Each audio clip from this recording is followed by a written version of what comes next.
Hello, Teri. How are you today? Welcome to the Brave Entrepreneur Podcast. I am your host, Jena Rodriguez.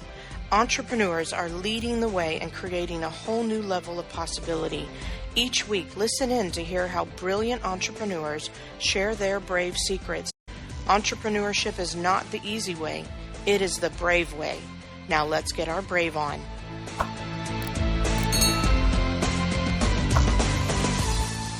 Hi, Jena, I'm good. How are you? I am excited because I've been looking forward to this conversation. And I know we were talking before and you're like, how did we meet? How do we know each other? And we're going to have to fill everybody in.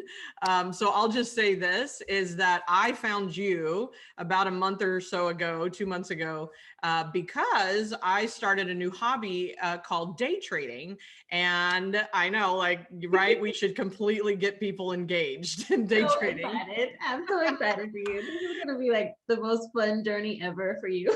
I am so excited. It's crazy that I wake up as early as I do now because, the market opens at 6:30 here in the West Coast, but I'm doing it. I'm like totally getting up early and doing what I have to do. So, but I found you through my education. I was teaching myself and looking at YouTube, and I love the fact that there are few strong females out there in this kind of male-dominated industry.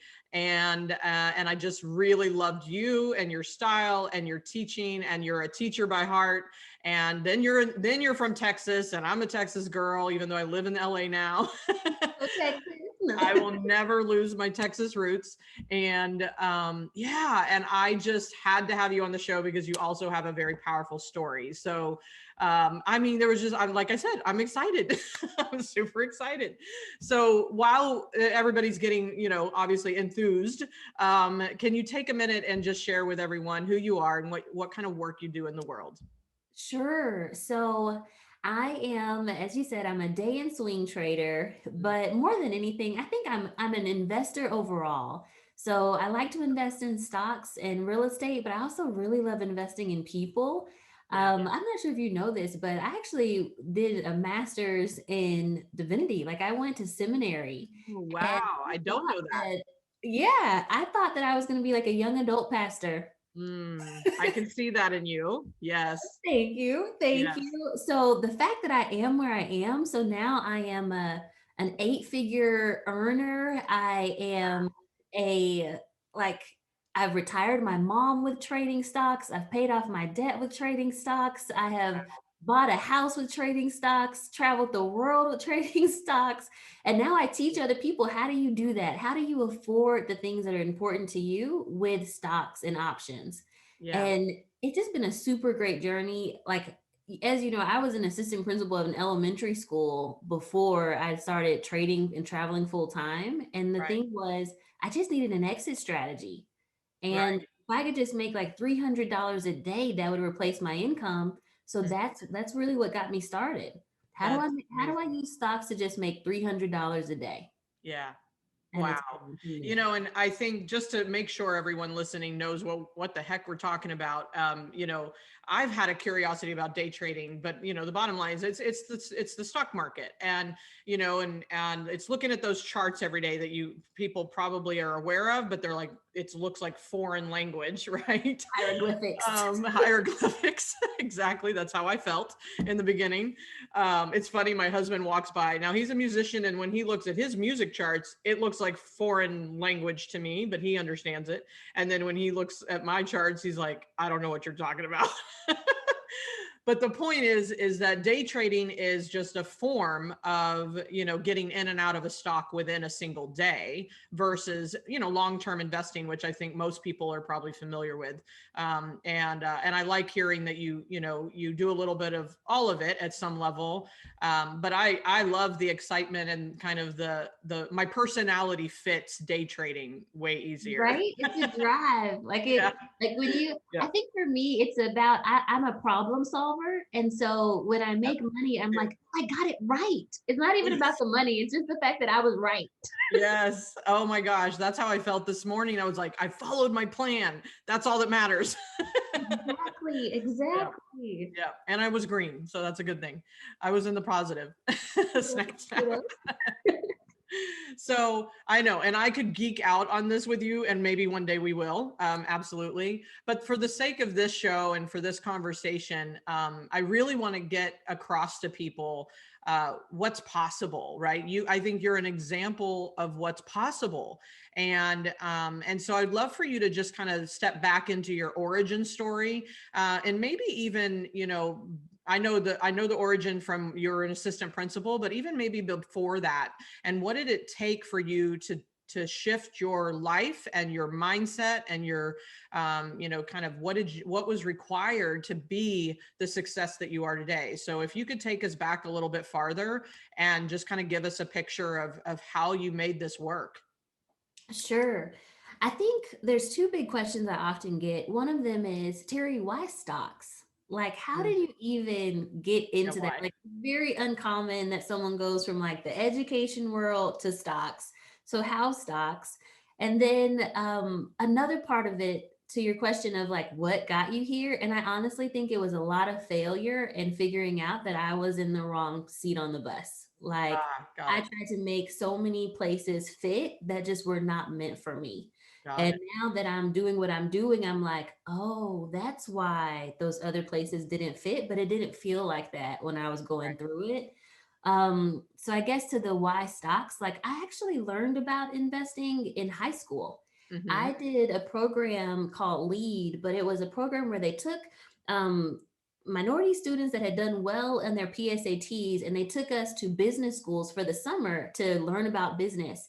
And I happened to go to Northwestern University that summer, my junior year going into senior year, and they took us to the Chicago Stock Exchange. Oh, how So cool. that was like my first intro. And like what was really cool about it is my senior year, that's the same year that Google had their IPO. Oh, And wow. IPOing for like $83, if you can imagine. Like now it's like $2,000 a share. It was $83. And I remember going to my grandmother and saying, Granny, we got to get into this thing. It's called Google and we got to get some stocks. And she was like, what? Like first she was like, baby, What does Google mean? I don't know what you're talking about. But then the other part of it was we didn't even know how. We didn't know how to open an account. We didn't know how to get a stock. Like, what are you talking about? Like, no one knew. And I actually went to my teachers at the school. None of them knew how to invest in a stock. So Mm, I ended up going to MIT for undergrad and studying wow. like how do I invest in a stock? I want to know. You have to, so make sure people understand they do not have to go to MIT to learn how to invest in a stock, They right? don't. They don't know. Like you can learn. Like I'm I just have a saying. trade and travel course. You can definitely learn so many other ways than going to MIT. Yeah, But yeah, that yeah. was like that's the only thing that I could figure out. Right. And praise God, I got accepted to the school. Yeah, it's And awesome. so I ended up interning on Wall Street and interned Mm. at Morgan Stanley. And so that was my next big. Oh wow, there's a lot of people out there making money from these stock things. The But stock things. right. These things over there, those share things. Um, but you know what was crazy about it? Like my career took a pivot from there because I was at the investment bank and I just didn't like the lifestyle. I didn't Mm, like the work-life right. balance. I didn't want to sit at a desk all day. All we did was look at spreadsheets and I just wanted to see the world. So I ended up going into consulting, which is what got me onto that education track because one of our clients was Teach for America. So Got some people are like, I just don't get it. How are you in education? But I had gone down this education track from Teach for America. Then I went into ministry for an after school program and then to running the school. So Wow. I just love the idea of like helping this next generation to have better education. And it's Yeah. crazy because I think I'm still doing that now, but it's Yes. more like adult learning. Like I'm still helping adults have better education over their finances. Yeah. Um, Wow. No, I love that. And I appreciate you kind of sharing the path. And to your point, I mean, gosh, my resume looks crazy as well, meaning it just is like winding roads and very different industries and different things, but I've always done well with two things. Math, numbers make sense to me, and patterns. And now in my current world, like my current business, it's all about emotional patterns and behavioral patterns, and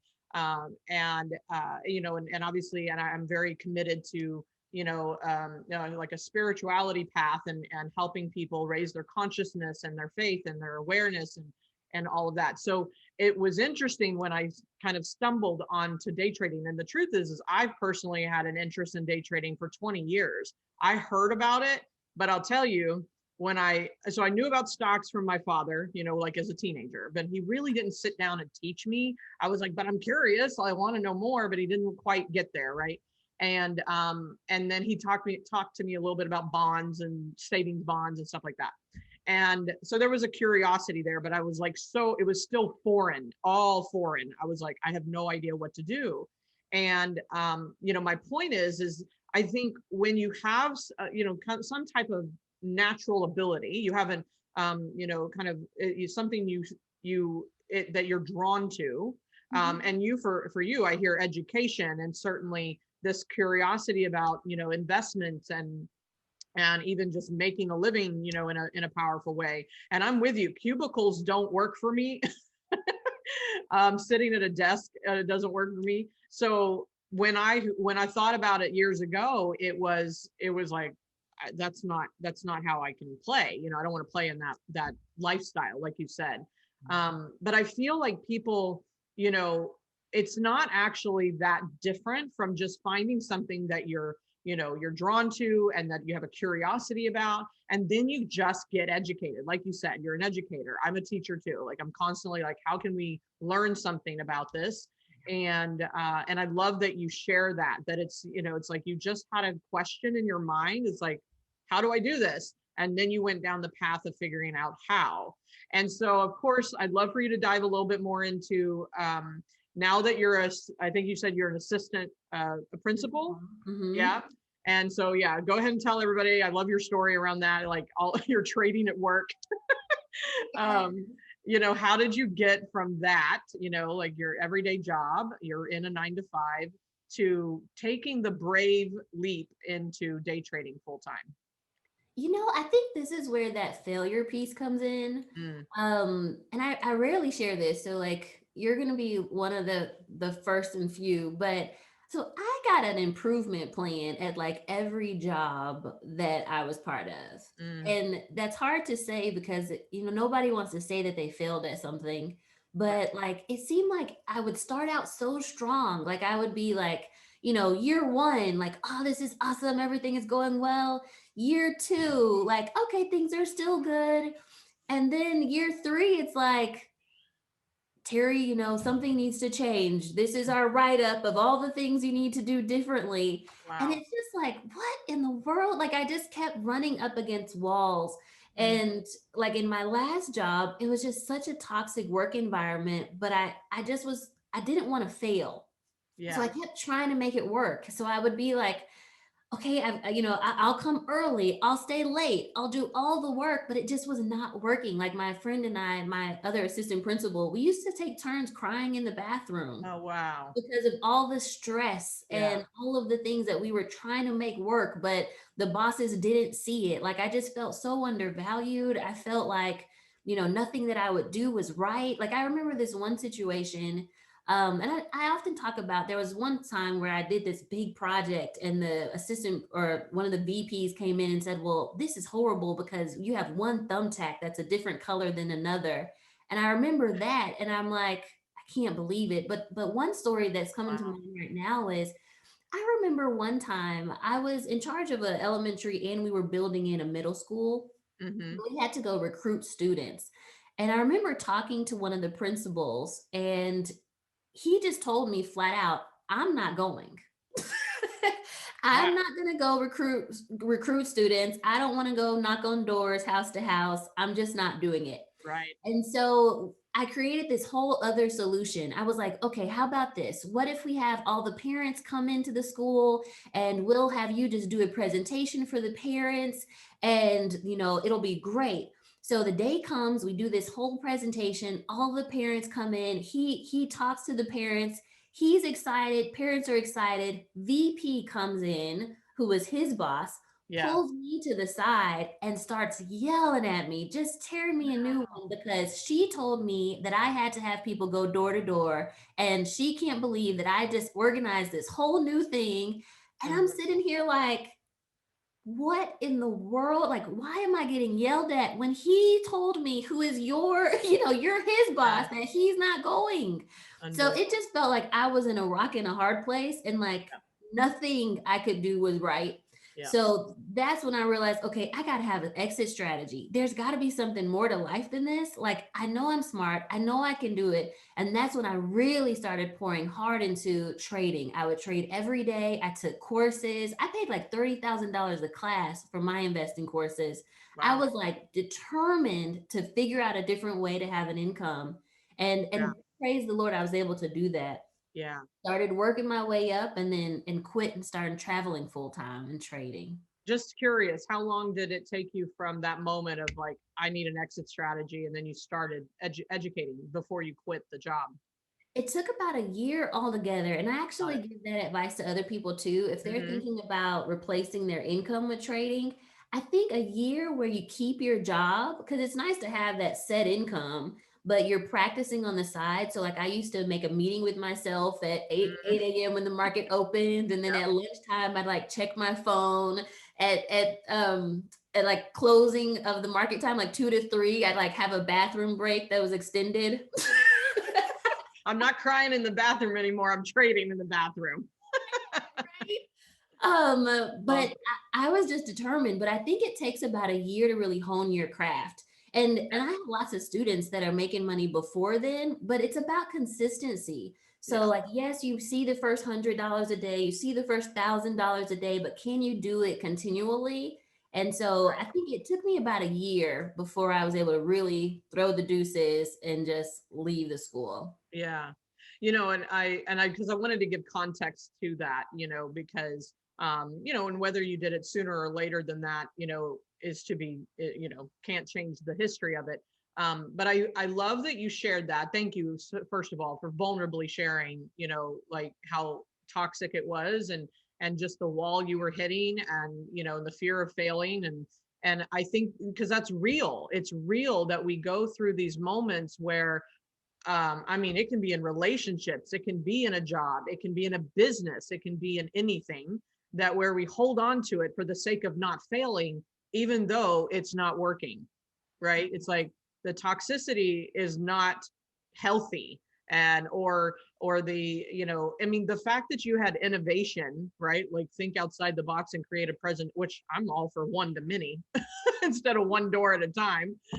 That's marketing 101, right? How Right? can you like speak to one to many? And yet you were shut down. And it's like, when your spirit and your innovation and your ideas and your creation is shut down, I would say pay attention, because maybe this door is shutting for a reason. Yes. And it's not about failing, it's about you are getting the 2x4 that's saying you need to leave. You're You so need to move right. on. And Yeah. I definitely feel like that's what was happening.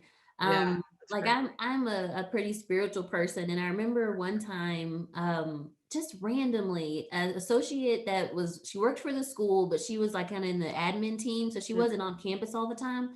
But Right. randomly one day she came into my office and it was at the time where I was debating this, should I stay or should I leave? Because there's some security and safety in like staying, like, oh, I'll Right. have insurance and health care, Yeah. little things. But then at the same time, I knew that there could be something better. And I remember her just randomly walking into my office and she sat down across from me and she's like, you know what, Teri?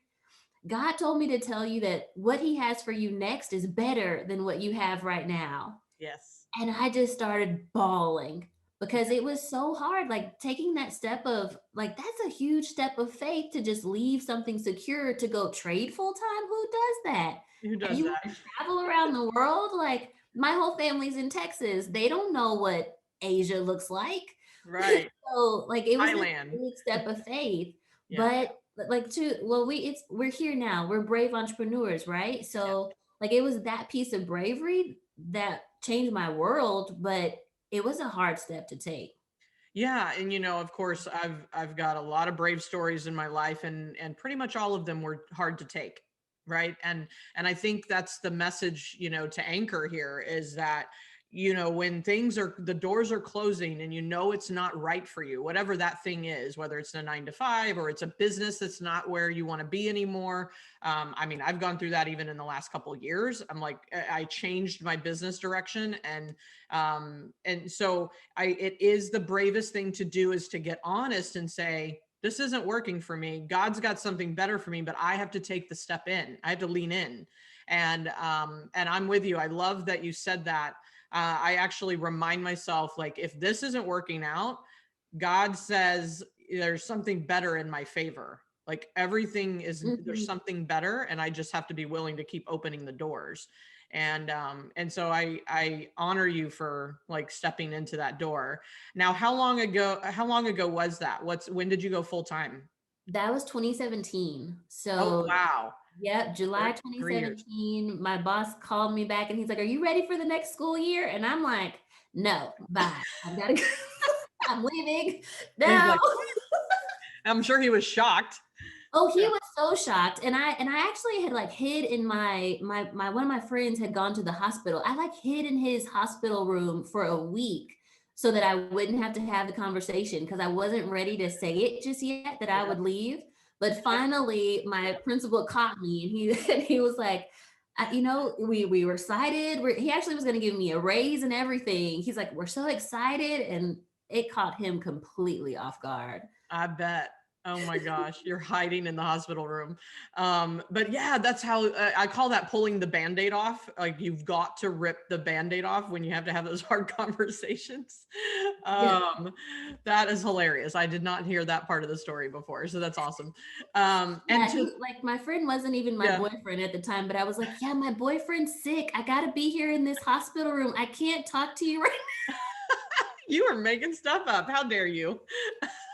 That's So amazing. God was like, "Look, Terry, if you just knew all that I had in store for you, you would not be hiding from this conversation. You would just Yeah. do it." But Wow. it's about that next step, right? We don't know Yes. until we do it. Yeah. Yeah. I mean, super clear for me is you can only see what you can lose, but you can't always see what you can gain.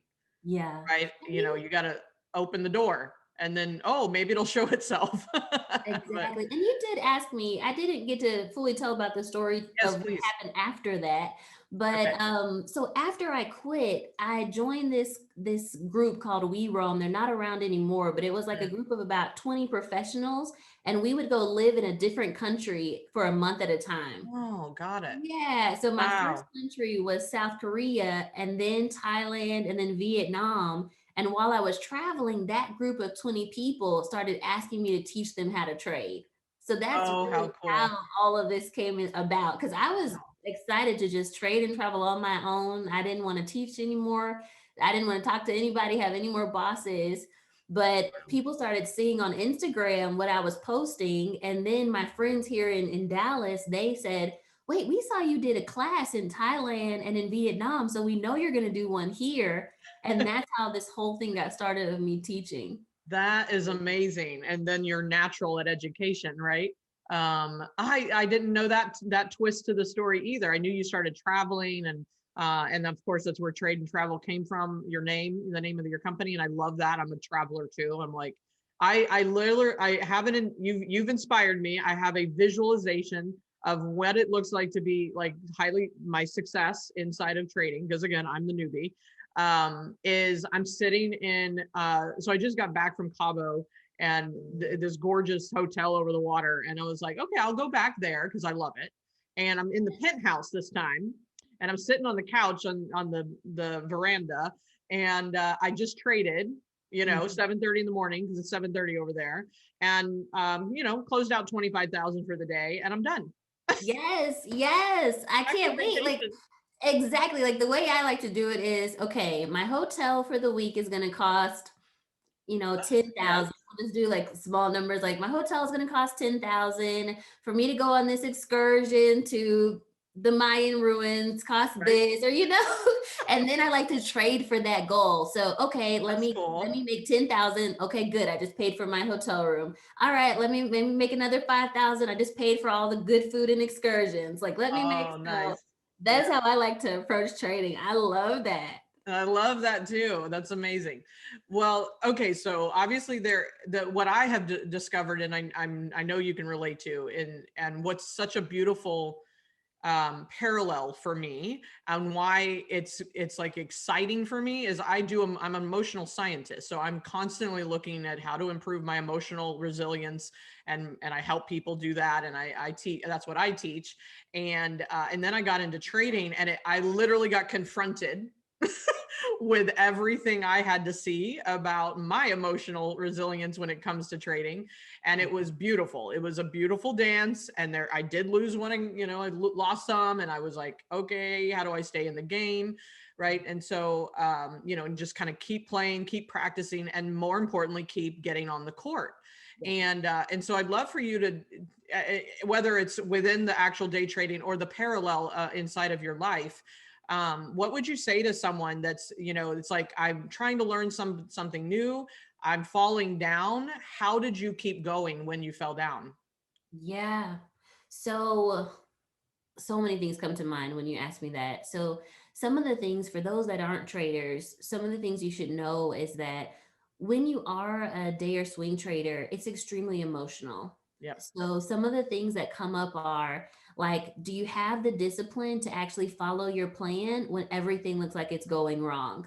So when Yes. all the stocks are red, when the market is falling and you're now having to enter a trade when all the news is bad, can you do it? Because that's actually when you're going to make the most money, but everything is going to look bad and you have to step in and buy the stock then. Yeah. Or can you not be greedy when it goes up to your target and you have to let it go? How do you, they say, is it hogs get, I don't even know the whole thing, but it's like pigs get slaughtered. But it's just about like not Yeah. being greedy when Yeah. you start seeing green. But again, that's that discipline.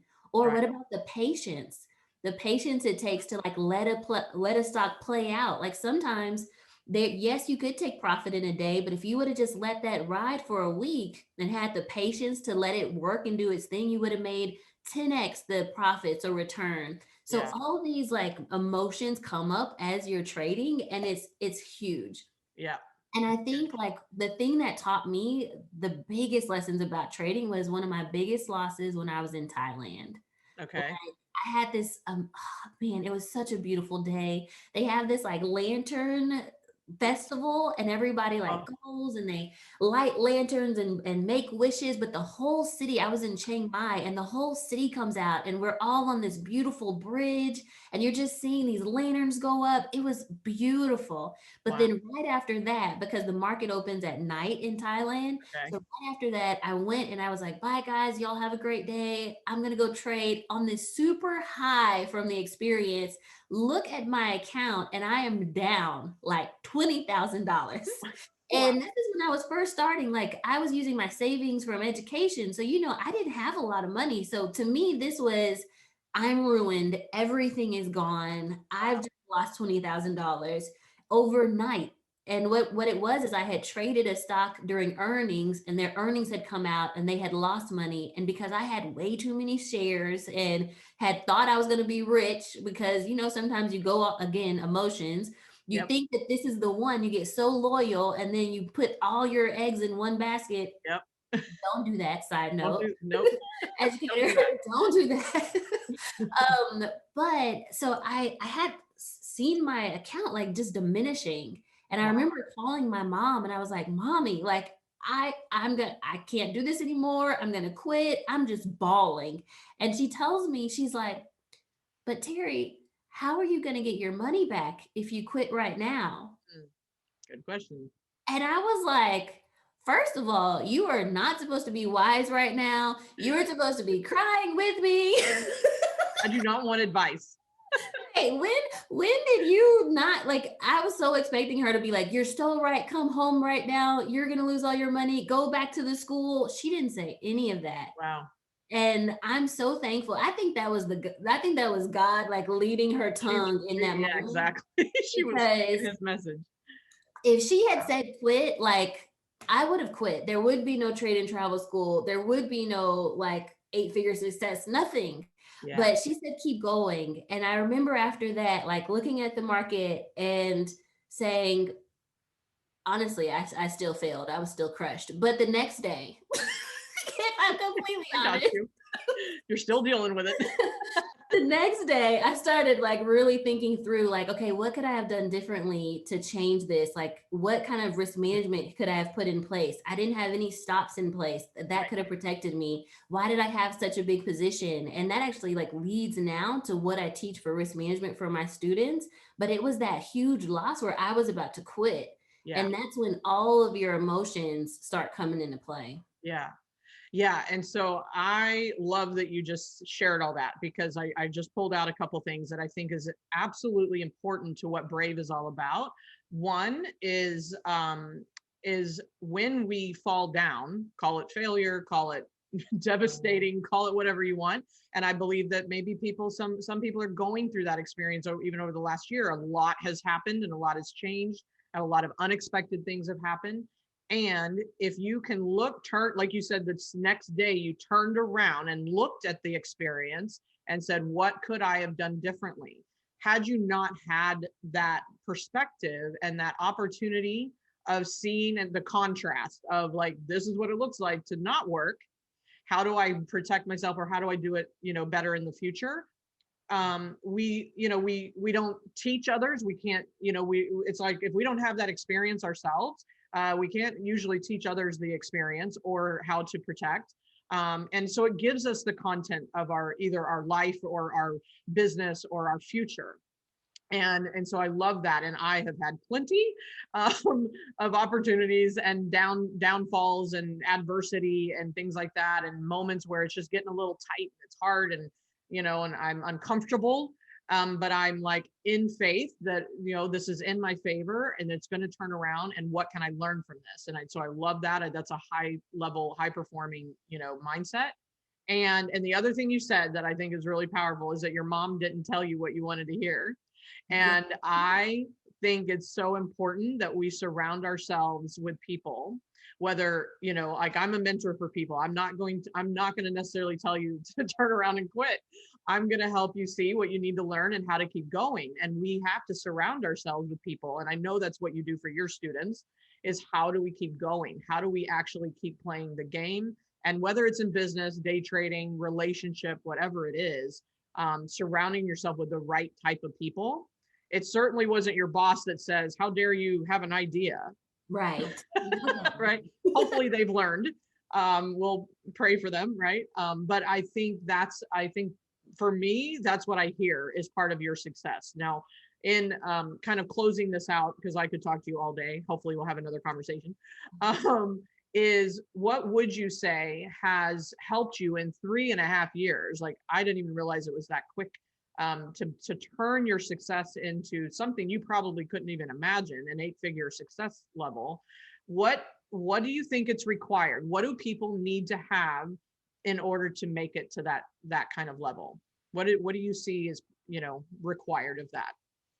I think a couple things. One is you have to have an internal drive Mm-hmm. to be successful. And it's one of those things of like, what anchors me is there's a scripture that says, like, I'm working for God and not for man. Like, do your best as if working for God and not for man. And I Yeah. think many times I've had to internally motivate myself when everybody else didn't really understand. Like, until probably like a year ago, my mom still wanted me to get a job as a substitute teacher because she just didn't see this, this entrepreneurship thing working out. Got it. So Until you you gotta paid her have house off. right? You've got to have like an internal drive that says, you know what, I'm going to put my best into this no matter what anybody else says. Yes. And then I think there has to be like a genuine desire to see other people succeed. Mm, And it can't yeah. just be motivated by money, because if it was motivated by money, I would have quit so many times already. Yeah. Even now, like I don't have to teach. I don't even have to trade anymore. because I've gotten to a place where my money can like do its own thing without me. Awesome. But there has to be this drive of like, but I want to see other people be successful. I want to see, Yeah. legacies built and generations changed and shifts in the way people think and feel. Like there has to be something else to it. Yeah. And then I do think it's about when you give good service, making sure you have systems in place where it will grow bigger than you. So, Mm, like my leverage. students' word of mouth has really made my program successful. It wasn't me, I don't think. I don't even have a good website. But the fact that they got results and then told other people, that's Yes. where the actual growth came from. So, I think Wow. that's important too. I love that. That's a fantastic way to kind of create a playbook for everyone, and get their brave on around whatever it is, whatever business they have or life direction they want to choose. I think all of that's applicable. And so again, I could just go on, but I will respect your time and everyone else's. What's the best way for people to connect with you? Sure. So if they want to learn how I'm teaching people to make $1,000 in a day, I have a free webinar at itradeandtravel.com. That's Awesome. itradeandtravel.com. Check out that webinar, and that's the best place to start. Excellent. Yes, it is. And I mean, she's got her YouTube channel because that's where I found her. So you can absolutely get to know more about Teri and her amazing class and education and her stories and success. And I love how you showcase your, student success as well. Like, I think that's really important. And so one final question that I always like to end with is, if this was your last interview, this was your last public statement and like to be done, right? The last chance. What is the message that you want the world to have? Be brave. Mm, Like, really. yeah. Like, be courageous. Just step out on faith. If there's something that scares you, that's the thing you need to do. And just do it first. Yes. Yeah. Love it. I'm with you on that. Usually the scariest thing, like quitting that job that wasn't good for us, right? Or, saying yes to something brand new. Like, I mean, I am with you. Day trading is like learning a foreign language. And I had always dabbled with it. And I was like, I don't understand. I don't understand. I don't understand. And then, and of course, we're in a time and place in our world where you can learn anything online, which was missing like 10, 15 years ago for me. It wasn't as easy access, right? And so no matter what, I always say, yes, to take the step forward, get your brave on, and certainly find a way to get educated or find amazing people that can teach you like yourself. And I'm with you on that. So thank you so much, Teri, for your time and your heart. And this was amazing. I knew we would be fast friends. I love your story and what you're up to.